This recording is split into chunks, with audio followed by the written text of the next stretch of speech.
देखिए, सलातो तस्बीह के बारे में जितनी अहादीस हैं, कोई एक भी सही हदीस नहीं है। पहली बात तो ये। दूसरी बात ये कि फुक़हा का उसूल है कि ज़ईफ़ हदीसें जब कसरत से हों तो वो दर्जा हसन तक पहुंच जाती है, यानी काबिल कबूल हो जाती है। इस बेस पे अगरचे सही हदीस एक भी नहीं है, लेकिन कसरत से हदीसें हैं, अगरचे वो ज़ईफ़ हों तो वो मिल के एक क़ुव्वत मिल जाती है उनको। इस बेस पे जुमहूर उलमा का यही मज़हब है, यही उनका कौल है, यही उनका फतवा है कि सलातो तस्बीह को बिल्कुल कलदम करार दे देना ये दुरुस्त नहीं है। इस नमाज की एक हैसियत है, ये सुन्नत अमल है, क्योंकि ज़ईफ़ रिवायतों की कसरत की बेस पे जो है वो फतवा ये दिया जाएगा कि ये नमाज साबित है, और वो फजीलत जो इसकी हदीस में आती है वो फजीलत साबित है। लेकिन बाज़ उलमा का मौक़िफ़ ये है कि, और मेरा भी रुझान उन्हीं बाज़ उलमा ही की तरफ है, मैं कोई बहुत बड़ा आलिम मुफ्ती नहीं हूँ, लेकिन एक टूटा फूटा सा रुझान उस तरफ है मेरा। वो इब्न तैमिया रहमहुल्लाह ताला ने जो बात की है बड़ी ज़बरदस्त की है, और यही बात हमारे शेख हज़रत मुफ्ती रशीद अहमद साहब रहमहुल्लाह भी फरमाया करते थे। हज़रत ने तो इब्न तैमिया की बात नकल नहीं की, हज़रत की अपनी ज़ाती राय थी मुफ्ती रशीद अहमद साहब की, जो मुफ्ती आज़म थे, और हज़रत मुफ्ती तकी उस्मानी साहब, हज़रत मुफ्ती रफ़ी उस्मानी साहब दामत बरकातुहुल आलिया के उस्ताद रहे 8 साल, बड़े इल्म मशहूर थे। उनका भी रुझान इस तरफ था कि वो भी सलातो तस्बीह को नहीं मानते थे। उसकी वजह ये थी कि वो ये कहते थे कि ठीक है, दर्जा हसन तक रिवायतें पहुंच रही हैं, मगर इन रिवायतों से जो नमाज साबित हो रही है ना, वो उन मशहूर मुतवातिर रिवायतों के बिल्कुल अपोजिट है, यानी उनके खिलाफ है। इमाम अबू हनीफा रहमहुल्लाह ताला का और फ़िक़्ह हनफी का जो उसूल है ख़ास तौर पर मसाइल के इस्तिंबात का, वो ये है कि जो अगर कोई मुतवातिर या क़तई चीज़ हमारे सामने आ जाए अहादीस से, उसके मुकाबले में अगर सही हदीस भी उसके खिलाफ होगी तो उस कवी को तरजीह दी जाएगी। जैसे कुरान एक मुतवातिर है, अब कुरान से अगर कोई हुक्म साबित हो रहा है तो अगर हदीस सही हदीस से भी यानी हदीस अगर सही भी हो और उसके खिलाफ चली जाएगी तो अहनाफ फिर कुरान को लेते हैं, हदीस को उसमें तावील कर लेते हैं, क्योंकि कुरान क़तई है। तो इसी तरह बाज़ रिवायतें कसरत से होती हैं जिनसे एक हुक्म साबित हो रहा होता है, उनके अपोजिट अगर एक कोई सही रिवायत भी होती है तो उसको अहनाफ अक्सर रद्द कर देते हैं या उसमें तावील कर लेते हैं कि भाई जो मुतवातिर रिवायतों से जो चीज़ साबित हो रही है वो इसके बिल्कुल अगेंस्ट है। तो सलातो तस्बीह में बड़ा इश्काल ये होता है कि इस नमाज की जो कैफियत है उसमें बाज़ दफ़ा ऐसा अमल होता है जिससे सद्दा सहव लाजिम आ रहा होता है। यानी आम नमाजों, मिसाल के तौर पर आप जब यानी सूरह फातिहा के बाद जब सूरत शुरू करते हैं और सूरत ख़त्म करते हैं तो रुकू में ताखीर से जो सही हदीस से हमें पता चलता है, जो नबी का मामूल रहा है, वो ये कि सूरत ख़त्म करते ही आपने रुकू किया है। तो इसी वजह से फुक़हा ने कहा है कि अगर सूरत ख़त्म करने के बाद आप रुकू में ताखीर करेंगे तो सद्दा सहव लाजिम हो जाएगा। ये कसीर सही हदीस से ये उसूल निकाला है फुक़हा ने, जबकि सलातो तस्बीह इसके अपोजिट है। उसमें क्या आता है कि आप तिलावत खत्म करने के बाद तस्बीहात पढ़ना शुरू कर देते हैं, रुकू में ताखीर लाजिम आ रही होती है। तो सही अहादीस से जो बात, बेगुबार रिवायात और कसरत रिवायात से जो बात साबित हो रही है वो ये होती है कि सूरत खत्म करते ही रुकू करना वाजिब है। तो इसमें क्या हो रहा है कि रुकू करना वाजिब नहीं है, तो ये अगेंस्ट हो रही है ना उन सही अहादीस के। इसलिए बाज़ उलमा का मौक़िफ़ ये है कि अगरचे ज़ईफ़ रिवायतें हैं, कसरत से हैं, दर्जा हसन तक पहुंची हुई हैं, मगर इससे जो नमाज की कैफियत साबित होती है वो मुतवातिर जो रिवायतें हैं उनसे साबित होने वाली कैफियत के खिलाफ है। तो जो कवी तरीन चीज़ है उसको लिया जाए और उसके जो अपोजिट उसके जा रही है उसको तर्क कर दिया जाए। इस बेस पर मुफ्ती रशीद अहमद साहब रहमहुल्लाह ताला की राय थी। हालांकि उन्होंने कई साल सलातो तस्बीह पाबंदी से पढ़ी है, मगर जब उनका रुझान इस तरफ हुआ, ये तहकीक की तरफ उनका दिमाग गया, तो उन्होंने सलातो तस्बीह छोड़ दी। मगर मना नहीं करते थे दूसरों को, इसलिए कि जुमहूर बहरहाल इसके कायल हैं। तो मैं भी किसी को मना नहीं करता, जो है वो जुमहूर इसके कायल हैं, और फ़िक़्ह हनफी में भी फतवा इसी पर है कि सलातो तस्बीह पढ़नी चाहिए। तो लेकिन बाज़ उलमा बहरहाल उस तरफ गए। और फिर मैंने बाद में अल्लामा इब्न तैमिया रहमहुल्लाह ताला की तहकीक पढ़ी, उन्होंने भी ये बात लिखी है कि लम यस्बुत मिसलुहु बिमिसलिही, कि जिस किस्म की नमाज इन रिवायतों से साबित हो रही है सलातो तस्बीह वाली, तो इस जैसी नमाज जो सही रिवायतों के बिल्कुल अगेंस्ट जा रही है उसके लिए बहुत मजबूत दलील होनी चाहिए। तो यानी इतनी कमजोर दलील से वो साबित उसको नहीं किया जा सकता, क्योंकि ये सही रिवायतों के अगेंस्ट जा रही है। यानी जो मुफ्ती रशीद अहमद साहब कहा करते थे, तो इब्न तैमिया रहमहुल्लाह की राय भी मैंने देखी कि वो भी बिल्कुल इसके मुताबिक है।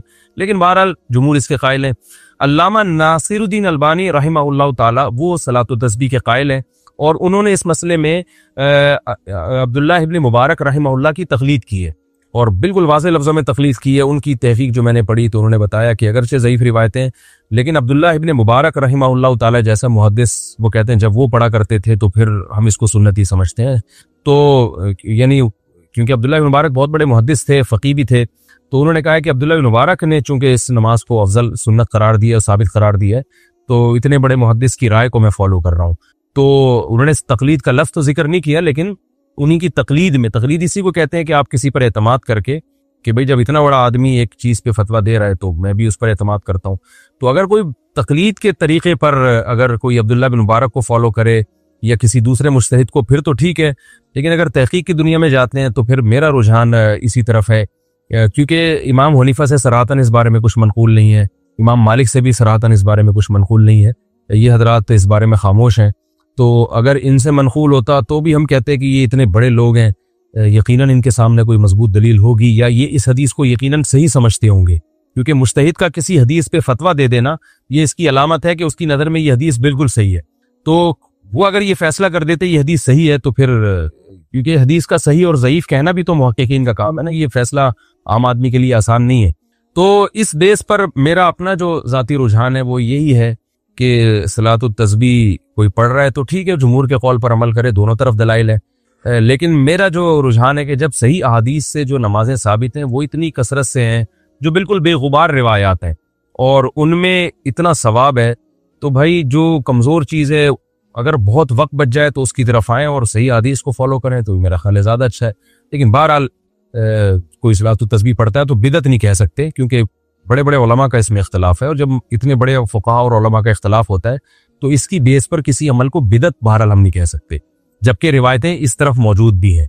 तो इसलिए आप जिसकी बात को फॉलो करना चाहें, जिस आलिम के कौल पर अमल करना चाहें, आपको इख्तियार है, इसमें दोनों राय। बाकी सलातुत तस्बीह में एक और मैं बात आपसे अर्ज करूं कि देखें, नमाज तो जमहूर का मजहब तो यही है, फ़िक़्ह हनफी में भी फतवा इसी पर है कि सलातुत तस्बीह पढ़ना सुन्नत है, बड़े बड़े उलमा इसके कायल रहे हैं, जिसकी डिटेल मैंने आपको बताई।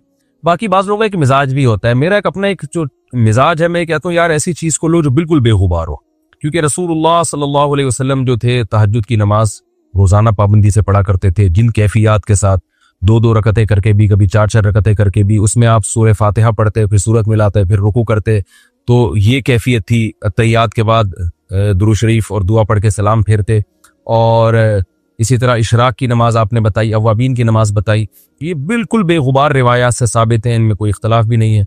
तो बाज़ का मिजाज भी होता है, मेरा मिजाज ये कि भाई ऐसी चीज़ को ले लो जो बिल्कुल बेगुबार हो, लेकिन बाज़ लोग कहते हैं कि भाई इसमें चूंकि तस्बीह का अमल बहुत ज़्यादा हो रहा है और बड़ी लंबी नमाज होती है और तस्बीह से एक तरफ दिमाग लगता है, इस बेस पे कहते हैं कि ये पढ़नी चाहिए, तो इसमें एक ज़ौक़ का भी अपना दखल होता है।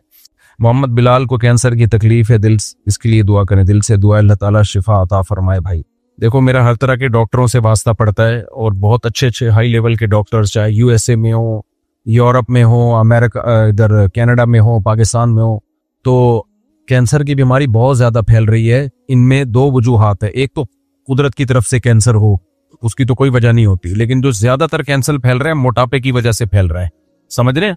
हमारी सोसाइटी में लोगों में अवेयरनेस ही नहीं है। मैं लाहौर के एक हॉस्पिटल में गया, चैरिटी से चलता था वो हॉस्पिटल, उसमें डायलिसिस के पेशेंट थे। मेरी तरफ तवज्जो है ना आप लोगों की, गुर्दों के लिए नहीं, डायलिसिस इतना तकलीफ दे अमल है, और शुगर के पेशेंट और फालिज के करोड़ों रुपए ज़कात के, सदकों के, उनके इलाज पे खर्च हो रहे हैं, फंडिंग आ रही है। मैंने वहां डॉक्टरों से कहा कि जवान जवान लड़के डायलिसिस के पेशेंट बने हुए हैं, तो करोड़ों रुपए कौम का सरमाया इनके इलाज पे खर्च हो रहा है, आप लाखों रुपए अवेयरनेस पे क्यों खर्च नहीं कर लेते, लोगों को आगाह करें। और मैंने कहा आप मुझे जिस इवेंट में बुलाएंगे मैं आऊंगा, यानी अगर आप समझते हैं कि मेरे आने से पब्लिक इकट्ठी हो जाएगी तो मैं आऊंगा उसमें आप लोगों को समझाएं। गरीबों के इलाके में खास तौर पर जहां बहुत आबादी है, खचाखच लोग भरे हुए, इलाज के पैसे नहीं है उनके पास, उन्हीं पे तो ज़कातें खर्च होती है ना, तो लाखों रुपए में इवेंट करें आप, उसमें लोगों को बुलाएं, उनको बताएं भाई किडनी किन चीजों से खराब होता है, ताकि वो अभी से एहतियात करें। उनके सामने मरीजों की मिसालें दें कि ये देखो ये पेशेंट लेटा हुआ है, इस पे इतनी तकलीफ में है, ये देखो 2 चीजों से गुर्दे खराब होते हैं, एक ब्लड प्रेशर से और शुगर से, और भी चीजें, लेकिन ये 2 बेसिक हैं। हमारे यहाँ जितने गुर्दों के पेशेंट हैं, या तो बीपी हाई या शुगर, बीपी चेक करने का कोई सिस्टम है ही नहीं हमारी सोसाइटी में। हमारे एक जानने वाले, मैंने उनसे कहा कि ब्लड प्रेशर आप 40 साल से ऊपर के हो गए, बीपी चेक कर लिया करें। उन्होंने कहा ये सब डॉक्टरों की बनाई हुई बातें हैं, जब तक मुझे कुछ हो नहीं रहा तो मैं बीपी क्यों चेक करूं। हालांकि ब्लड प्रेशर साइलेंट किलर है, खामोश कातिल है। ब्लड प्रेशर की कोई अलामत जाहिर नहीं होती। मैंने उनको कहा कि यार एक रख लें, आप चेक कर लें, ये तवक्कुल के खिलाफ नहीं है, क्योंकि 40 साल के बाद तो ये बीसियों मसाइल पैदा होना शुरू हो जाते हैं। तो अगर थोड़ा सा आप एहतियात कर लेंगे तो अच्छी जिंदगी गुजर जाएगी। उन्होंने कहा नहीं कुछ नहीं होता। थोड़े दिन में पता चला फालिज हो गया इनको, बीपी हाई इतना हुआ था कि बेचारे अल्लाह माफ फरमाए उनके साथ क्या हुआ। तो ये काम तो डॉक्टरों का है ना, मेरा काम थोड़ी है। जिस तरह से लोगों को, बल्कि डॉक्टरों से भी ज्यादा हुकूमत का काम है। हुकूमत कौन से अपनी जिम्मेदारियां पूरी कर रही है। तो इसी तरह ब्लड प्रेशर और शुगर, ये दो चीजें ऐसी हैं जिनको कंट्रोल करना जरूरी नहीं बल्कि इंतहाई जरूरी है। तो अगर 40 साल के, अब वहां तो मैंने 40 साल से कम उम्र के पेशेंट देखे, तो शुगर भी टेस्ट करवा लिया करो, ब्लड प्रेशर भी टेस्ट करवा लिया करो। ये दो बीमारियों पे कंट्रोल रखोगे, ये जो करोड़ों रुपए लोगों का सरमाया, मुल्क, एक गरीब मुल्क का सरमाया जो लोगों के इलाज पे लग रहा है, ये इलाज से बच जाएंगे, सरमाया बच के किसी और काम में लग जाएगा। वो समझ रहे कि नहीं समझ रहे। हमारे मुल्क में जो मालदार लोगों का जो सरमाया है ना, करोड़ों नहीं अरबों रुपए सरमाया लोगों के इलाज पे खर्च हो रहे हैं। वो बीमारियां जिनमें थोड़ी सी अगर वो एहतियात कर लेते तो वो बीमारियां नहीं होती, उस पर काबू पाया जा सकता है। तो इसलिए उन बीमारियों में एक ब्लड प्रेशर है और शुगर है, इसको कंट्रोल करो। 40 साल के बाद टेस्ट करवाया करो, शुगर का टेस्ट भी करवा लो, ब्लड प्रेशर भी डॉक्टर अपने जो क्लिनिक है उससे जाके देख लो कि आड़ा तिरछा तो नहीं हो रहा। बीपी जब बढ़ना शुरू हो जाए बस फिर गया, उसको एक्सरसाइज से, डाइट से कंट्रोल करना पड़ेगा। और अगर एक्सरसाइज और डाइट से कंट्रोल नहीं हो रहा तो दवा खानी पड़ेगी हर कीमत पे। कुछ यूट्यूबर ने आके लोगों को उल्लू बनाना शुरू कर दिया है। एक तो हर वो आदमी जिसकी फील्ड नहीं है वो यूट्यूब पे बैठा हुआ है, जी बीपी की दवा नहीं खानी चाहिए, ब्लड प्रेशर की दवा का ये साइड इफेक्ट है, ये फलाना। भाईजान, ब्लड प्रेशर के जो साइड इफेक्ट है वो ब्लड प्रेशर की दवा से बहुत कम है। तो अगर बगैर दवा के किसी का बीपी कंट्रोल हो जाता है, सुभान अल्लाह, लेकिन नहीं हो रहा तो खानी पड़ेगी दवा। वो ये नहीं देखो हमारे बाप दादाओं ने कौन सी दवाएं खाई थी, वो बाप दादा वाला दौर गया तो उनको कौन सी बीमारियां होती थी जो अब हमें हो रही हैं। तो मैं जानता हूं 20-20 साल से लोग दवाएं खा रहे हैं फिटफाट में। तो ब्लड प्रेशर की दवा अगर बीपी कंट्रोल नहीं हो रहा है तो वो खानी पड़ेगी आपको। समझते हो कि नहीं समझते। तो हमारी बात को हल्की ना लें। आप कह सकते हैं मुफ्ती साहब आपने मेडिकल साइंस पढ़ी नहीं है, लेकिन डॉक्टरों से मेरे बहुत सलाम दुआ है और बहुत मुशाहिदे भी हैं लोगों के, बहुत मुशाहिदे हैं। तो बड़ी बड़ी बातें करते थे, अबे दवा नहीं खानी चाहिए, नहीं वो आड़े तिरछे हो गए, किसी को ब्रेन हेमरेज हुआ, किसी की बिनाई चली गई, किसी के गुर्दे डैमेज हो गए, फिर वो परेशान बैठे यार काश खा लेते। और यूट्यूब पे जो आते रहते हैं ना, नए नए नमूने आएंगे। एक अभी नमूना आया हुआ है, वो कह रहा है पेनाडोल में पता नहीं इतने साइड इफेक्ट हैं। कुछ भी नहीं है भाई पेनाडोल में, बिला वजह कोई भी दवा नहीं खानी चाहिए। लेकिन अगर कोई डॉक्टर कह रहा है दर्द हो रहा है पेनाडोल खा लो तो कुछ भी नहीं है उसमें, समझ रहे हो। लेकिन आए एक डॉक्टर साहब आजकल बड़े, मेरे घर वाले मुझे भेज रहे होते हैं, ये देखें ये क्या कह रहा है, उस दिन आपने मुझे पेनाडोल खिला दी थी, ये देखें ये कह रहे हैं पेनाडोल में 70 साइड इफेक्ट हैं और ये है। भाई मैंने कहा इसकी फील्ड ही नहीं है पेनाडोल, इसको क्या पता बेचारे को। तो आम जो डॉक्टर्स हैं उनसे जो सजेशन ले लिया करें। मैं नहीं कह रहा बिला वजह की दवाइयां फूकते रहें बैठ के। सबसे पहली बात तो ये कि हमारे मजहब ने हमें सेहत बनाने का हुक्म दिया है, तो ये मजहब का टॉपिक भी है। समझ रहे हो कि नहीं समझ रहे।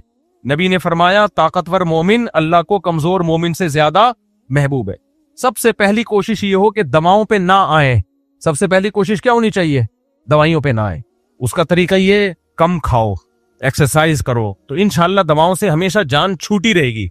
लेकिन अगर बीमारी हो गई है और डाइट से, एक्सरसाइज से कंट्रोल नहीं हो रहा, तो ये फिर ये ब्लड प्रेशर की दवाएं ये बहुत जरूरी है, फिर ये खानी पड़ेंगी। मैंने बहुत लोग मरते हुए देखे हैं, इसलिए कह रहा हूं मैं, इसी मजाक नहीं कर रहा।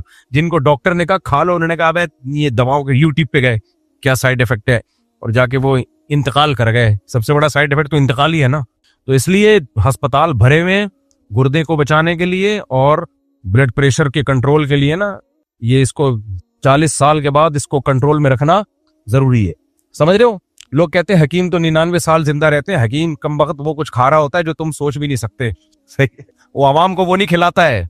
एक हकीम साहब ने मुझे बताया कि एक चीज है वो हकीम छुप छुप के खाते हैं। मैंने कहा छुप के क्यों कहते हैं, ताकि पब्लिक को पता ना चल जाए।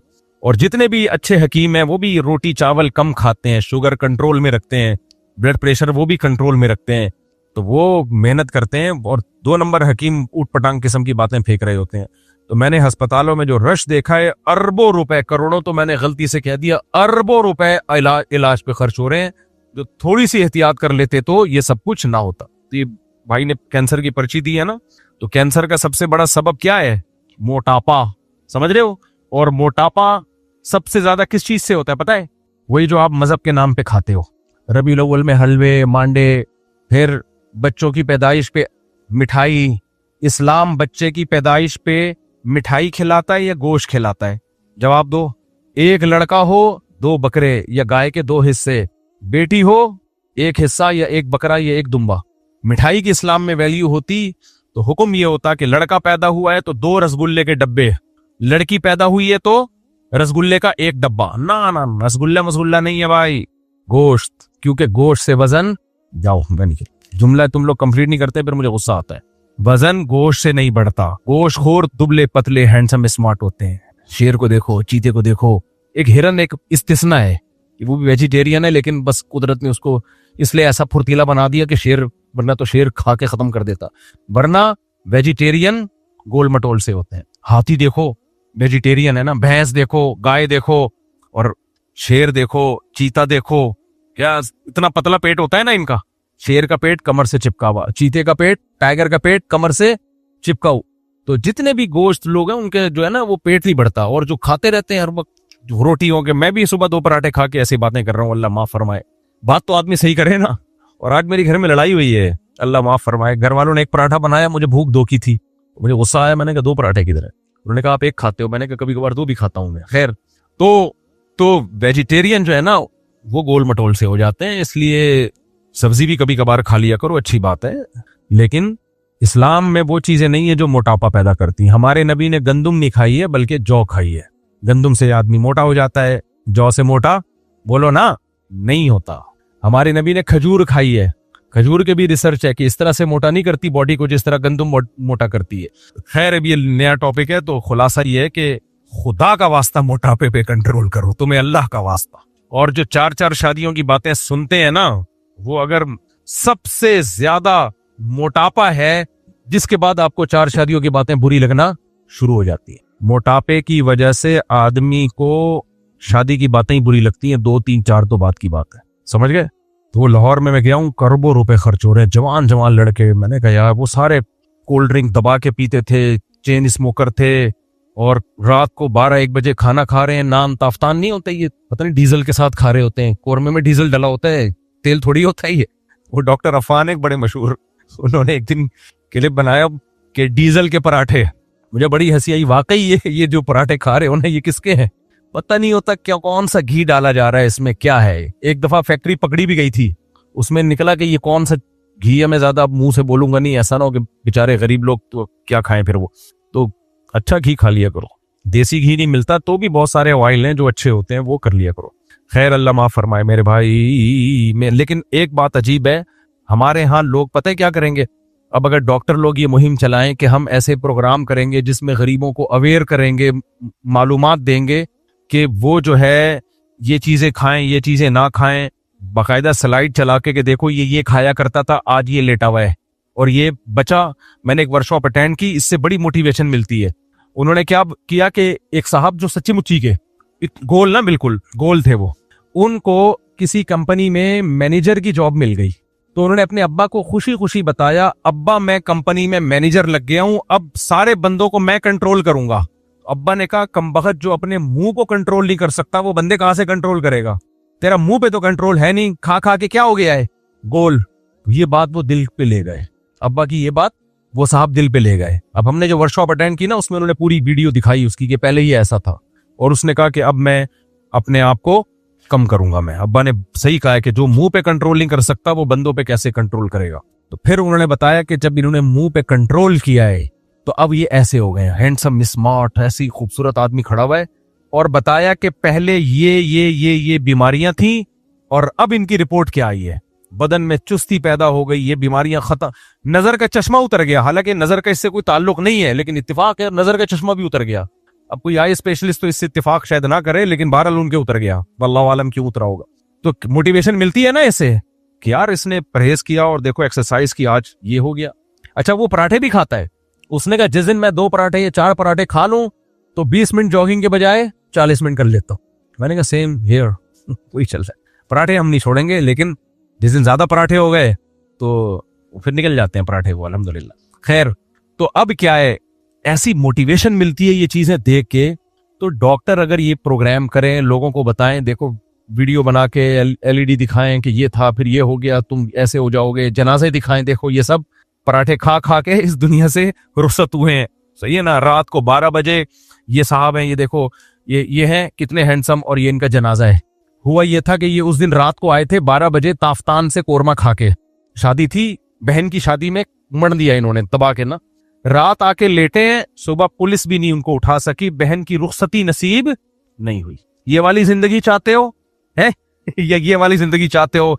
बंदा कैसा तगड़ तगड़ दौड़ रहा है, चार अस्तगफिरुल्लाह, फिर वो मुंह से गलत बातें निकल आती हैं, और कैसा भागता दौड़ता, ये वाली जिंदगी चाहते हो जाहिर इंसान को।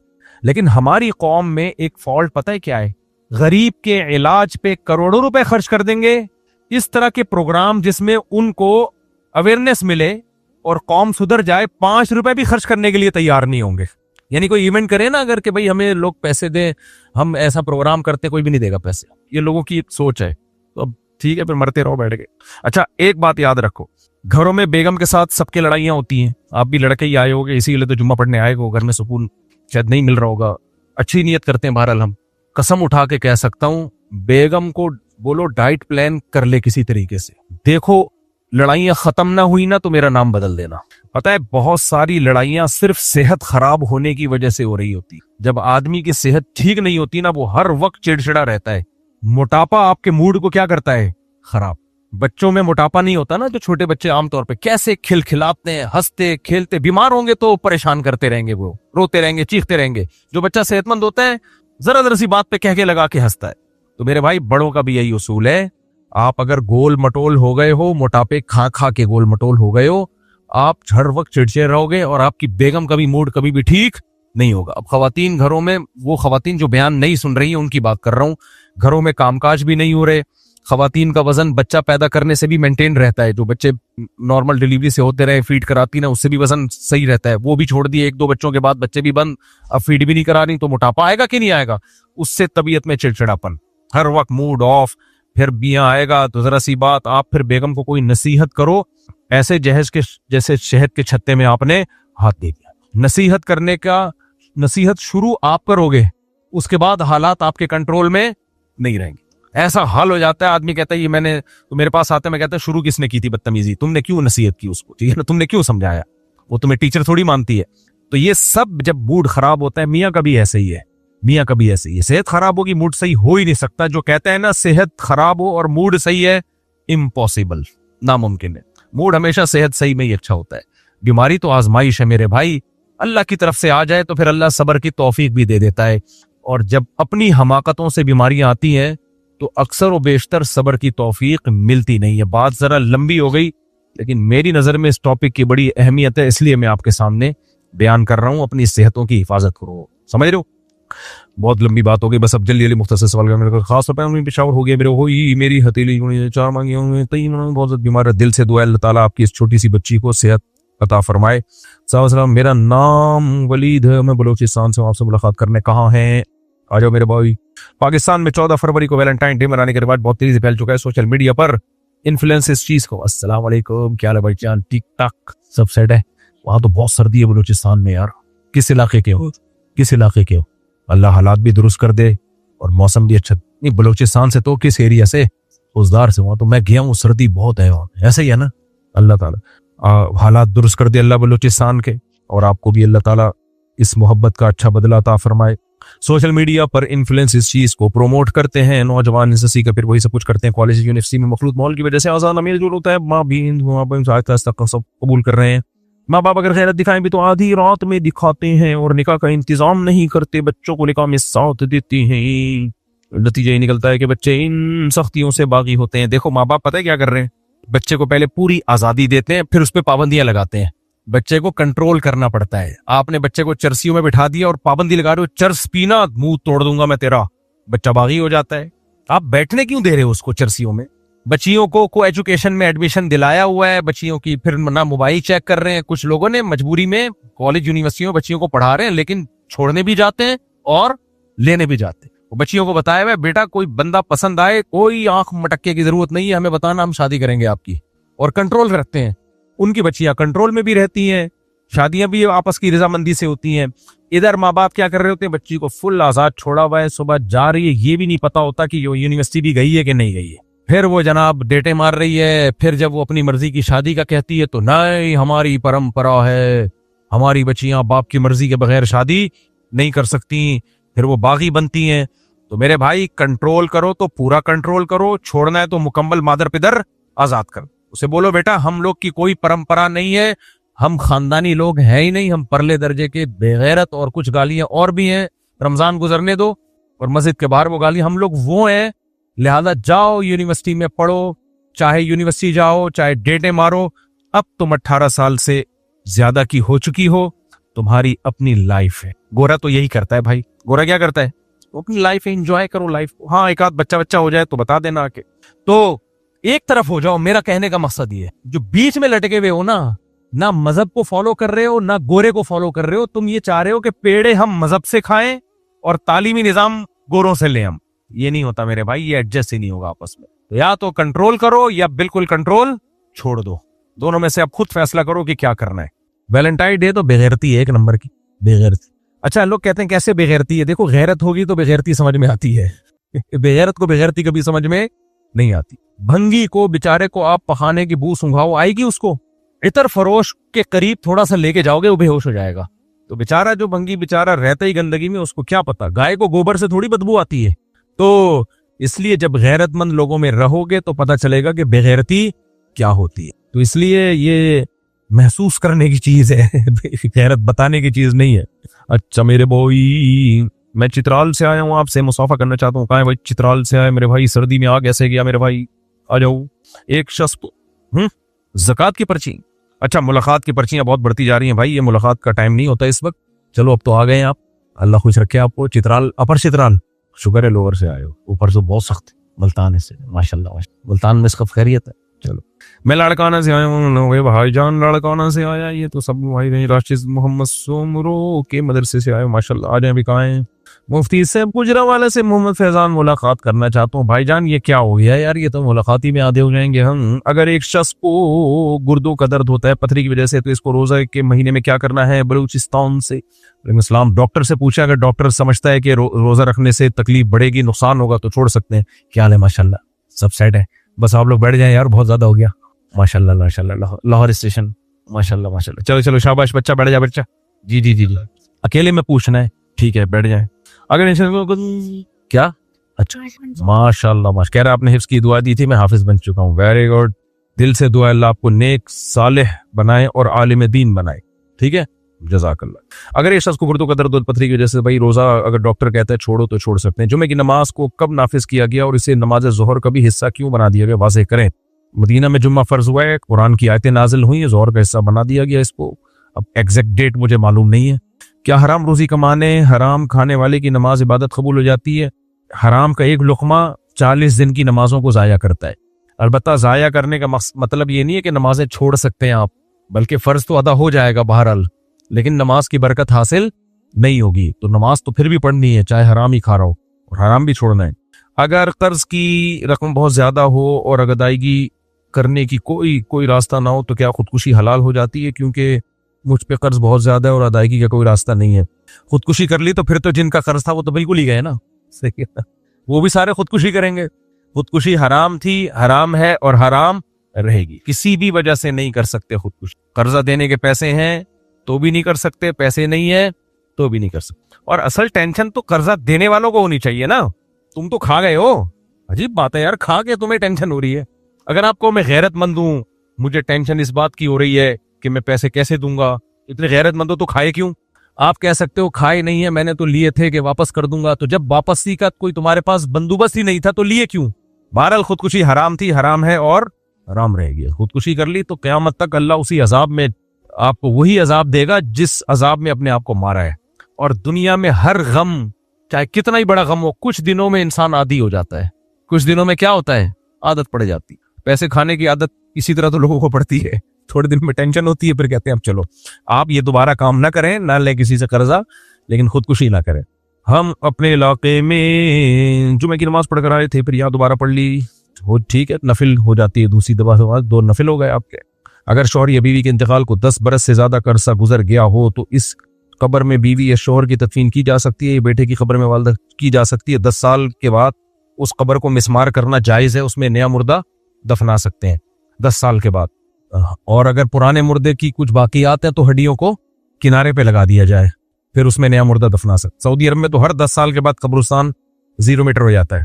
हमारे यहाँ पता नहीं कौन कौन से जमाने की कब्रें चल रही हैं और ये भी नहीं पता उसमें मुर्दे हैं भी कि नहीं है। बास तो मजार ऐसे जिसमें कोई बुजुर्ग ही नहीं है, बस ऐसे ही किसी ने झंडा लगा दिया तो वो मजार बन गया। अगर अच्छा, बीवी की कब्र पे शौहर को ना दफनाए, ऐसा ना हो क़यामत के दिन वो गरेबान पकड़े।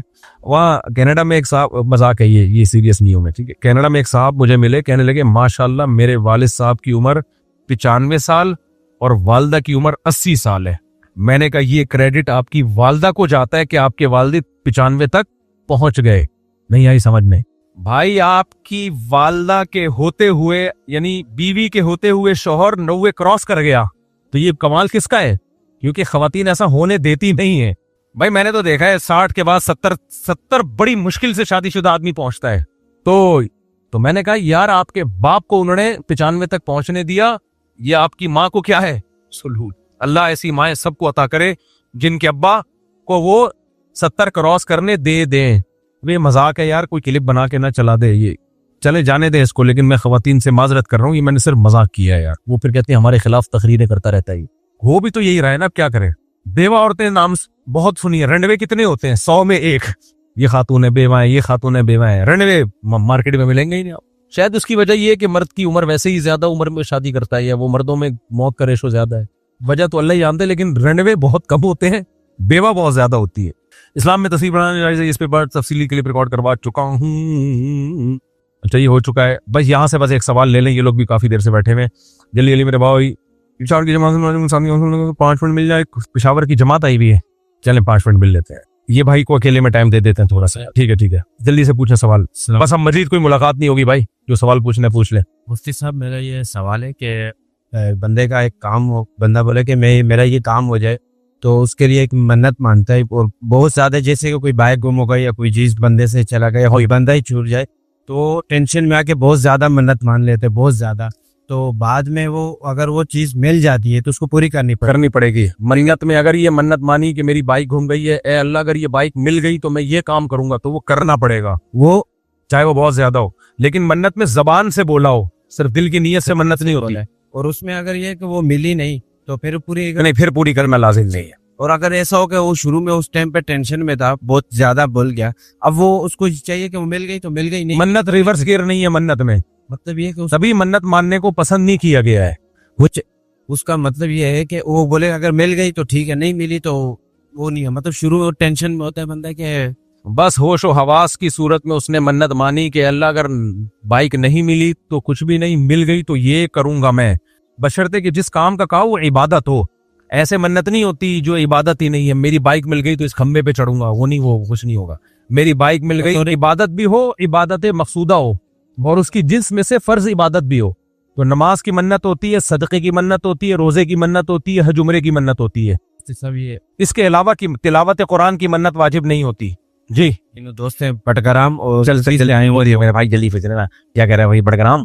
हमें कैसे पता लगेगा कि जो ना जिस बंदे को अल्लाह ताला जलील करते और जिस बंदे को जो ना दुनिया जलील करती है ना, हमें कैसे पता ये अल्लाह जलील कर रहे हैं? भाई कह रहे हैं ये कि हमें कैसे पता चलेगा ये अल्लाह की तरफ से जलील हो रहा है या मखलूक की तरफ से जलील हो रहा है? देखो वाकई ये बड़ा वैलिड सवाल है। हमें जिस पे गुस्सा निकालना होता है ना, अगर उसको लोग जलील कर रहे हैं, हम कहते हैं देखो इसके गुनाहों की सजा है कि ये जलील हो रहा है। हालांकि हो सकता है वो जलील इसलिए हो रहा हो कि वो हक बयान कर रहा है, तो इसलिए पब्लिक के किसी को जलील करने या इज्जत देने का एतबार ही नहीं है। ये देखो कि वो हक बयान कर रहा है कि नहीं कर रहा, फिर अगर इज्जत है तो ये हक, ये अल्लाह की तरफ से एक नेमत है, और अगर लोग जलील कर रहे हैं तो ये अल्लाह की तरफ से आजमाइश है। समझ में आ रही है बात? आप अगर हक के साथ खड़े हो, फिरौन मूसा अलैहिस्सलाम को माज अल्लाह महीन के अल्फाज इस्तेमाल करता था। महीन का मतलब ही माज अल्लाह उर्दू में जलील बनता है, माज अल्लाह नकल कुफर। लेकिन मूसा कलीमुल्लाह की खाक के बराबर भी नहीं था वो। फिरौन तो क्या कुछ भी नहीं था, लेकिन वो इनको कहता था ऐसे माज अल्लाह। तो हक के साथ इंसान खड़ा हो, फिर लोग जलील कर भी रहे हैं, कोई परवाह नहीं है, इस जिल्लत को खुदा का अजाब नहीं बल्कि इम्तिहान समझा जाएगा, जो पैगंबरों पे भी इम्तिहान आया। और कुरान ने इसीलिए कहा है वलिल्लाहिल इज्जतु वली रसूलिही, असल इज्जत अल्लाह उसके रसूल की है। तो जो अल्लाह रसूल को फॉलो कर रहा है वही असल में इज्जतदार है, जो अल्लाह रसूल को फॉलो नहीं कर रहा वो इज्जतदार होके भी इज्जतदार नहीं है। तो इसलिए बाज़ दफा ये होता है कि हाँ, अगर आप हक के साथ नहीं हो फिर जलील हो रहे हो, फिर ये खुदा की तरफ से चमाटे हैं, फिर इबरत हासिल करनी चाहिए। समझ में आ रही है बात? तो ये अमल देख के पता चलेगा कि ये जिल्लत आजमाइश है या अजाब है। अगर बुरा अमल है फिर जलील हो रहे हो तो ये तुम्हें गुनाहों की दुनिया में सजा मिल रही है। बहुत से लोग ऐसे उल्टी उल्टी हरकतें की हैं, जलील हुए फिर वो, और इबरत का निशान दुनिया के सामने बनाए। तो ये अमल से पता चलता है कि ये अल्लाह की तरफ से आजमाइश है, ये अल्लाह की तरफ से अजाब है। और सच्ची मुच्ची का आखिरी सवाल अब ले लेते हैं। यहाँ से बहुत से लोग बेचारे वो हाथ खड़ा कर रहे हैं, तो अब यहाँ के लोगों का पहले हक है ना, पर्चियां ले। जनाब, ये पर्चियां भी यहीं के लोग लिख के देते हैं। जनाब जल्दी से पूछे ना, पूछ। ये बाइक पे आजकल ये खवातीन चलती है, तो बाइक है, हाँ बाइक या यंगो जैसा ऐप बनाया हुआ है, जो इसके बारे में क्या होते हैं? यार मैं इसका बिल्कुल कायल नहीं हूँ, खवातीन को बाइक नहीं चलाने देनी चाहिए। इतने खतरनाक हादसात हो रहे हैं। अभी एक वाकया भी हुआ है, बेचारी वो स्लिप हुई है और उसके चीथड़े उड़ गए, पीछे गाड़ी ने कुचल दिया। नहीं, इसके बारे में नहीं, वो आप जाते ना, वो रेड लेती है खवातीन, बाइक क्या मंगा, मर्दों के साथ बैठना तो जायज नहीं है। वो राइड मंगवाती है, मर्दों के साथ पीछे बैठ के चली जाती हैं। वही बात है, गैरत जब नहीं होगी तो फिर ये चीजें समझ में आएंगी नहीं। हर चीज हर एक को समझ में नहीं आती है। गैरत होगी तो ये चीजें समझ में आएंगी ना। तो मर्दों के साथ बैठ के जा रही है जी। हम तो देवर को भाभी बिठा के ले जाने की इजाजत नहीं है बाइक पे। देवर नहीं बिठा के ले जा सकता भाभी को, ना साली को ले जा सकता है। अस्सलाम वालेकुम। मुफ्ती साहब, काले जादू का कैसे इलाज किया जाए? क्या काले जादू का? काले जादू का कैसे इलाज किया जाए? सबसे पहले यकीन कर लें आप पे काला जादू नहीं है, न पीला, न काला, न हरा, न गुलाबी। दूसरी बात यह है कि सूरह फलक सूरह नास पढ़ के रात को अपने ऊपर दम किया करें। अजीब बात आपको बताऊं, अभी मैं कनाडा गया हूं, वहां के डॉक्टरों से मिला हूं। उन्होंने बताया कि जो हमारे पास पेशेंट आते हैं उन पेशेंट में बहुत सौ का इलाज हमने रुकिया से किया है। मस्जिद के इमाम को कहा कि इस पे दम करो, ठीक हो गया बंदा। तो गैर मुस्लिम भी इसको मानने लगे हैं। समझ रहे कि नहीं समझ रहे? और वो मानने लगे हैं कि बाज दफा इंसान पे कुछ जिन्नात और शैतानी असरात भी होते हैं। लेकिन उसका हल ये नहीं है कि आप आमिलों के पास जाएं। उसका हल ये है कि आयतल कुर्सी, सूरह फलक, सूरह नास पढ़ के आप दम करें। मैंने मलेशिया में व्लॉग भी बनाया था। मसीही लोग थे और कुछ गैर मुस्लिम थे। वो उन्होंने कहा कि हम सूरह रहमान अपने ऊपर दम करवाते हैं, हमें फायदा होता है, हमारी तबीयत ठीक हो जाती है। तो ये तो गैर मुस्लिम भी मानने लगे कि कुरान पढ़ के फायदा होता है। लेकिन यहां पर आप आमिलों के पास जाते हो, बेड़ा गर्क करते हैं आपका। तो इसलिए मेरे भाई सीधा सीधा किसी आमिल के पास मत जाओ, अपनी मस्जिद के इमाम से बोल दो या खुद आयतल कुर्सी पढ़ के दम करो। अगर कोई शैतानी असरात होंगे उससे खत्म हो जाएंगे। खत्म नहीं हो रहे तो समझ लो कि ये कोई नफ्सियाती मसला है, शैतानी असरात नहीं। आप कुछ कह रहे थे मेरा ख्याल। सही है, माशा। चले भाई, सुभानक अल्लाहुम्मा व बिहम्दिका, नशहदु अल्ला इलाहा इल्ला अंता, नस्तगफिरुका व नतूबु इलैक। दिल से भाई।